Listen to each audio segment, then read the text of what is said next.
Hello everyone, it's Scott, and we're back with the first official day of Tarkir Dragonstorm spoilers. So we got a lot of cards to talk about today, and I'm actually going to divide them up a little bit for you to make it a little bit more easy to digest. So this one's going to focus on the Mythic rares from the set, and then I'll do one that'll look at the rares as well.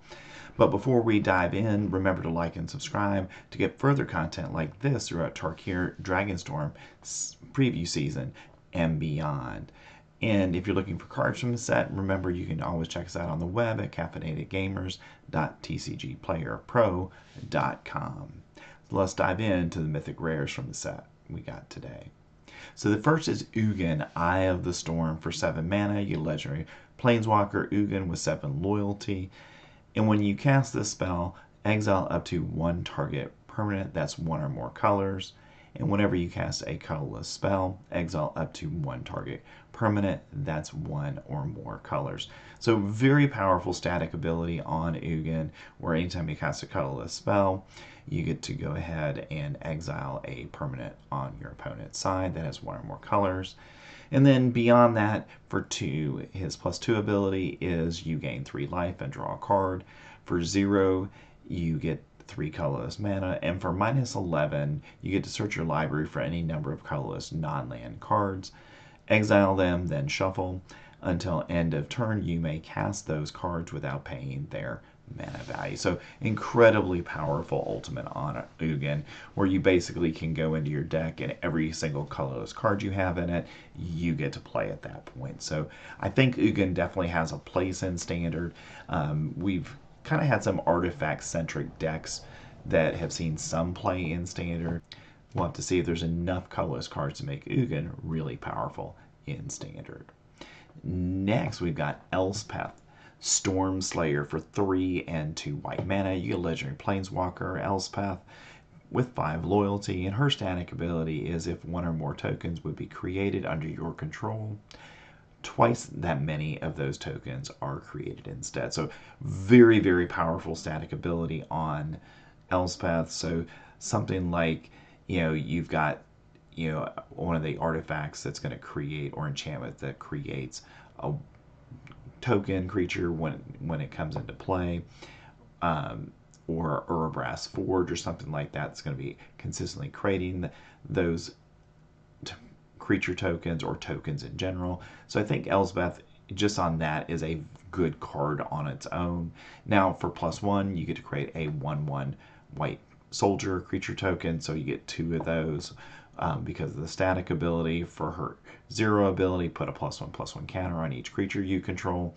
Those creatures gain flying until your next turn. And for -3, you can destroy a creature an opponent controls with mana value 3 or greater. So basically you can minus her to get rid of the biggest threat on your opponent's side of the board.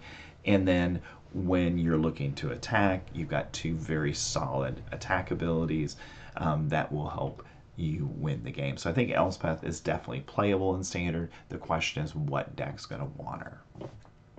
Next, we've got Craterhoof Behemoth for 5 and 3 green mana. You get a creature that's a beast. It's a 5/5 with haste, and whenever this creature enters the battlefield, creatures you control gain trample and get +X/+X until end of turn, where X is the number of creatures you control. So Craterhoof Behemoth is a reprint, and it's a powerful card, and I would expect to see this in Standard because of the powerful ability that it has.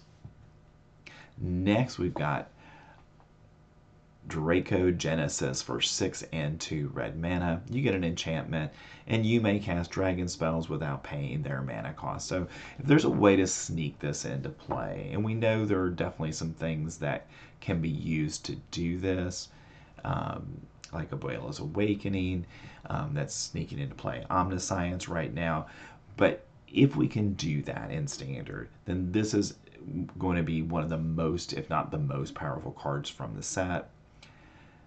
And because of that, we know we're going to have a lot of dragons. So I think this is an interesting build around card if we can get it into play, where we're probably getting it into our graveyard and then reanimating or bringing it back from the graveyard as probably the most efficient way to get it to work in Standard. Next, we've got All Out Assault for 2, a red, a white, and a black mana. You get an enchantment, and creatures you control get +1/+1 and have Death Touch. And when this enchantment enters the battlefield, if it's your main phase, there is an additional combat phase after this phase, followed by an additional main phase. When you next attack this turn, untap each creature you control. So basically, you get a +1/+1 for all your creatures, you give them Death Touch, and then you get an extra combat phase. So on the surface, this I think is kind of one of those cards you play it to win the game on the turn it comes into play. And I think that's potentially possible in Standard. So we'll have to see if a Mardu deck forms that can use this particular enchantment. Next, we've got Tagam, Master Opportunist for 1 and a blue mana. You legendary creature that's a human monk. He's a 2/2 with Flurry. And whenever you cast your second spell, each turn copy it, then exile the spell you cast with 4 time counters on it. If it doesn't have Suspend, it gains Suspend. And that means at the beginning of its owner's upkeep, they remove a time counter. When the last is removed, they may play it without paying its mana cost. If it's a creature, it has haste. So really interesting ability here with the Flurry on Tagama, where if we are able to consistently cast a second spell each turn, then we're going to get long-term benefits from that. So I think in a Spell Slinger deck, this may be something that has Standard play. When we've got currently a lot of cards that care about casting your second spell in a turn or drawing your second card on a turn. So I think, there is a place for this potentially in Standard, but again, it's just going to be kind of what specific deck's going to want it. Next, we've got Baator, Kin of All, for 2, a white, a black, and a green mana. You get a legendary creature, that's a Spirit Dragon. It's a 5/7 with flying. And at the beginning of your end step, if creatures you control have total toughness 10 or greater, you get to draw a card. And when you cast this, it's pretty likely you're going to meet that requirement. And then if creatures you control have total toughness 20 or greater, untap each creature you control. Then if creatures you control have total toughness 40 or greater, each opponent loses half their life, rounded up. So really powerful abilities here on Baator. Now the question is there going to be an Abzan deck in Standard? Currently we don't have one. And if there is this the kind of creature that they would want at the top end? And I think there's a possibility that they just might want this. Next is Nariv, Heart of the Storm, for 1, a red, a white, and a black mana. You get a legendary creature that's a Spirit Dragon and is a 4/5 with flying. And if a creature you control that entered this turn would deal damage, it deals twice that much damage instead. So basically, this is going to go into a deck where you've got a lot of creatures that can either they do damage when they come into play, or they have haste and they can do damage at that point.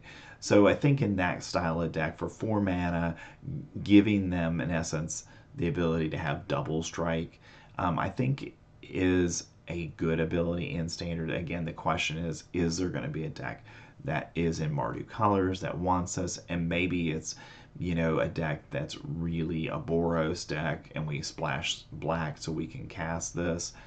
It's going to kind of have to really come down to is there a deck that's going to want it in Standard? Next, we got Tival, Arbiter of Virtue, for 2, a black, a green, and a blue mana. You get a legendary creature, again, that's a Spirit Dragon, and is a 6/6 with flying and lifelink. And spells you cast have Delve. Each card you exile from your graveyard while casting those spells pays for 1 mana. And whenever you cast a spell, you lose life equal to its mana value. So the nice thing is Tival does have lifelink. So if you're playing this in a deck where you've got other ways of regularly gaining life, then I think this is going to be a really powerful spell, especially if you're using this in a discard style deck where you're discarding stuff into your graveyard, maybe you're reanimating stuff. But the big key here is that you're going to be able to cast things for less than their actual mana cost. And in standard, right now we are in a place where we've got a lot of cards that cheat on mana, and this is one that is going to be able to do that as well. So I think this is definitely standard playable. Next, we've got Urini, the Song Unending. For 5, a green, a blue, and a red mana.